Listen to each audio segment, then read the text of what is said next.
It happened again. The entire right side of my body went numb.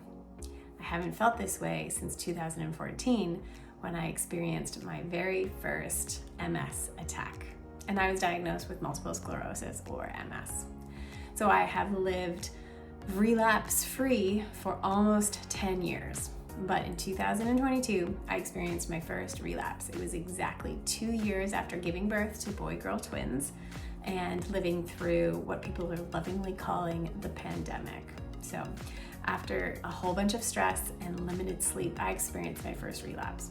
After watching this video, what you will get out of it is immediately what I did to halt my first MS relapse attack, and then 5 practical things I'm doing to keep inflammation at bay in my body. I'm Robin Pino, and if we have not met yet, I make content about things like multiple sclerosis, essential oils, healthy habits, or being a twin mom. So after experiencing my first MS relapse in 10 years, I was able to draw 2 correlations about my health. When I was first diagnosed in 2014, it was exactly 2.5 years after I left a very toxic relationship.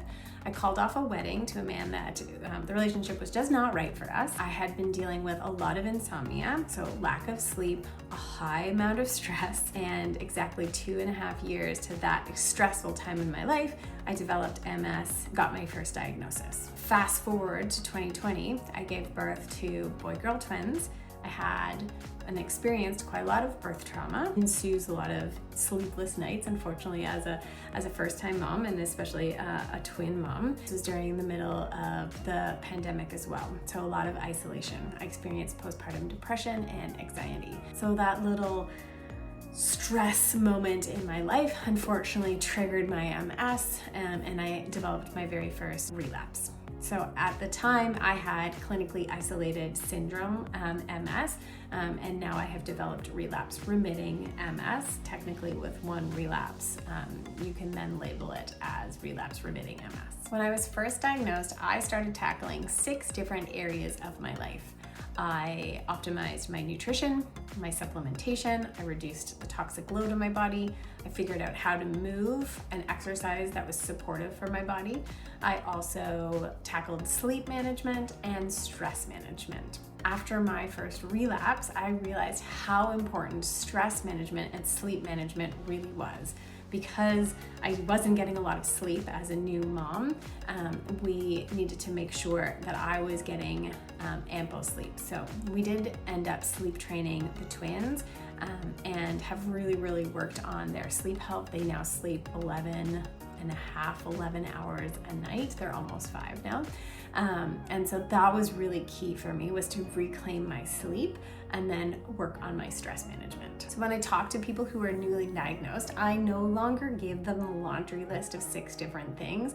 I am usually leading with like sleep and stress management. If you can really get a handle on those 2 key areas of your life, then I think it'll be so much easier to implement things like nutrition changes, supplement changes. If you have enough energy because you're taking care of yourself, you have your stress management tactics, and you have really great sleep health. So I'm actually going to be launching my first online course all about MS. It's called Thrive, Live Well with MS. This is going to be a place where those living with MS can develop an early strategy to avoid disability or debilitating symptoms. MS isn't the end of your story.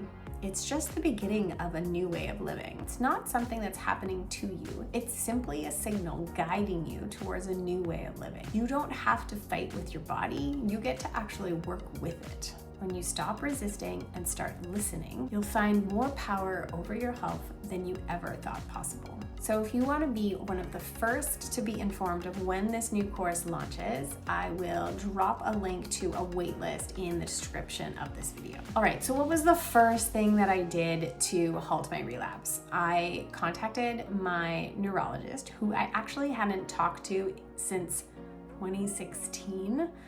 It was to a point where I actually got assigned a new neurologist because my old neurologist, her patient roster was full. So I met with a new neurologist and just chatted about the current options. I was presented with disease-modifying treatments, and I said, you know, I have lived this long without them. I don't think I need them at this point. I just need to halt this relapse. So I asked for the prednisone treatment, and they said, well, we don't want to be doing this, you know, often. And I said, I have no plans on getting another relapse, but I just know that I need to halt this relapse at this time. I had tried all of the different lifestyle habits that I normally do to take care of myself, but because the relapse had gotten to a point where the entire side of my body was going numb again, I opted for the prednisone steroid treatment, which halted the attack, and since then it has not come back. So here are 5 things that I've been doing since 2022. It's now 2025 when I'm recording this, that I've been doing to keep inflammation at bay in my body. Number 1, I actually opted to go on a pharmaceutical. So this is a little out of my normal wheelhouse. I'm still against disease modifying treatments because the reward is not higher than the risk of taking them, but I did quite a lot of research around LDN. So this is one of the books on my bookshelf. It's called the LDN book, How a Little Known Generic Drug, Low Dose Naltrexone Could Revolutionize Treatment for Autoimmune Disease, Cancer, Autism, Depression, and more. So I read this book, and then I found a nurse practitioner who is well versed in LDN, and I've been taking it for well over a year now. The next thing I'm doing is finding a new naturopath. I haven't worked with a naturopath in a while, and we actually moved. I don't know if you've noticed, I've got a new background, but we've moved out to the country. So I need to find a new naturopath that I can work with to monitor my blood markers, so vitamins, minerals, hormones, and then supplement appropriately. The second thing I'm doing is, since January, I'm recording this at the 1st of April, I have been really working on my sleep health. Unfortunately, I have let things slip. I have been watching Netflix or Prime to late hours into the evening, and I haven't been getting a good amount and a quality amount of sleep. So I've revamped my sleep health, and I'm really focused on getting a quality number of 8 hours of sleep. So I'm actually wearing a nose strip because I have a deviated septum from a surfing injury in 2014, just before my diagnosis.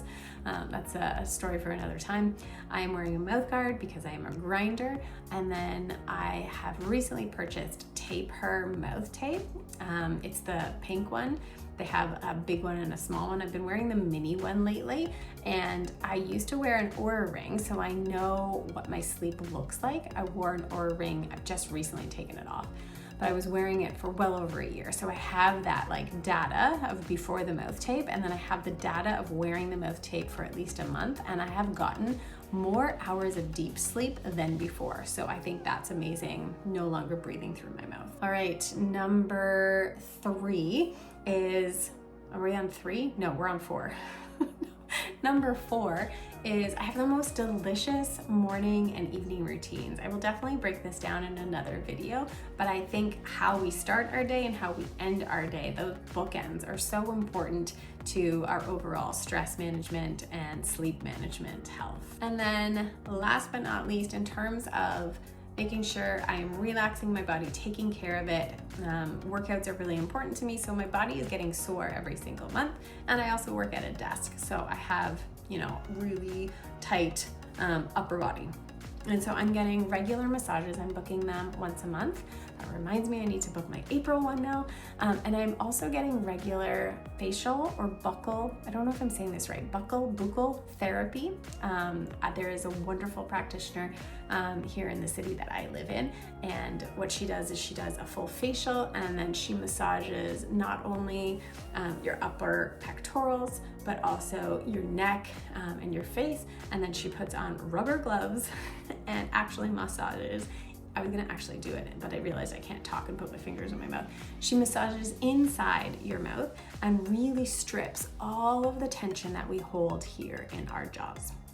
So those are some of the 5 practical things that I've been doing that aren't overwhelming and are easy to incorporate into your lifestyle. Thanks for watching and hanging out with me in this little corner of the internet. If you want more autoimmune thriving content, I will be putting out videos now that I'm settled into my new house every single Tuesday. So I hope you tune in for more. I almost forgot, if you could like and subscribe to this channel, I would be very grateful.